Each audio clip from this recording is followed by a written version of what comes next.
اهلا بكم اعزائي المشاهدين. النهارده هنعمل اكله جميله جدا للدايت. هنعمل شيش طاووق.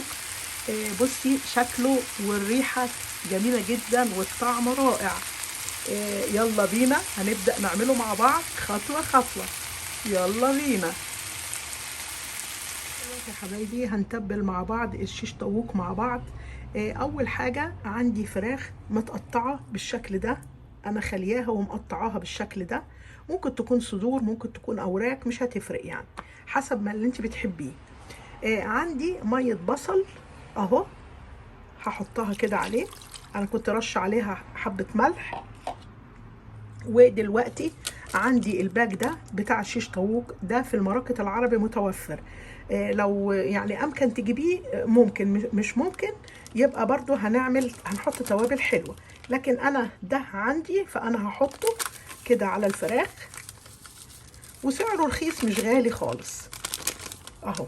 هحط الباك ده كده اهو، وعندي معلقتين زبادي هحطهم برضو بالشكل ده.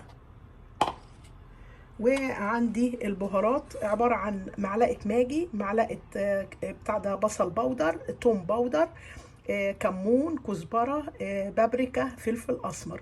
والملح أنا كنت حطاه في البصل عشان ينزل أكتر كمية مية، فمش مش هحط بتاع ده ملح تاني. وأهو دلوقتي حطيت البهارات كده بالشكل ده، وهدعك كل الفراخ على بعض يا حبايبي اهو، بحيث ان انا عايزه الفراخ تتغلغل في كل البهارات اللي انا حطاها فيها. ادعكها حلو جدا اهو بالشكل ده يا حبايبي اهو، بالشكل ده اهو. قلبتها حلو قوي قوي.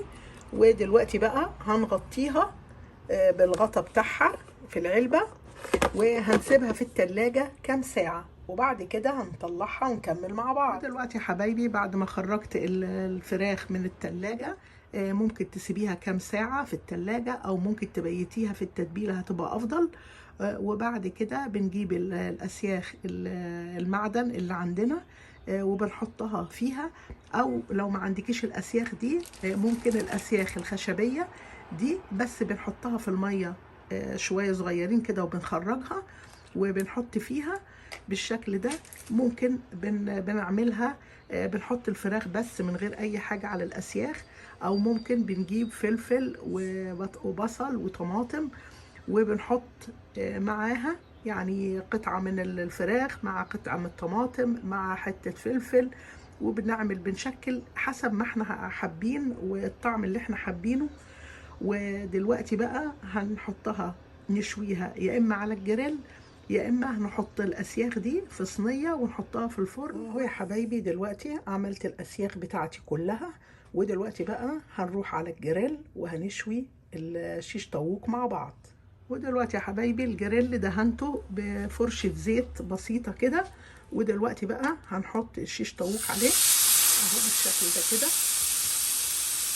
الاسياخ هنحطها اهو،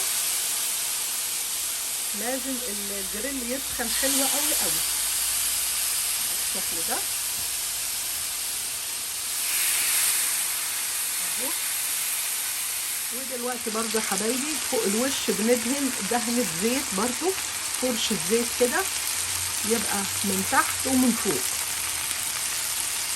اهو يا حبايبي. هنفضل نقلب الاسياخ في كل الاتجاهات لغايه ما تتشوي حلوه قوي.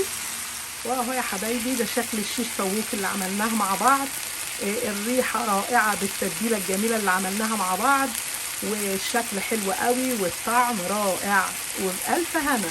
باي باي.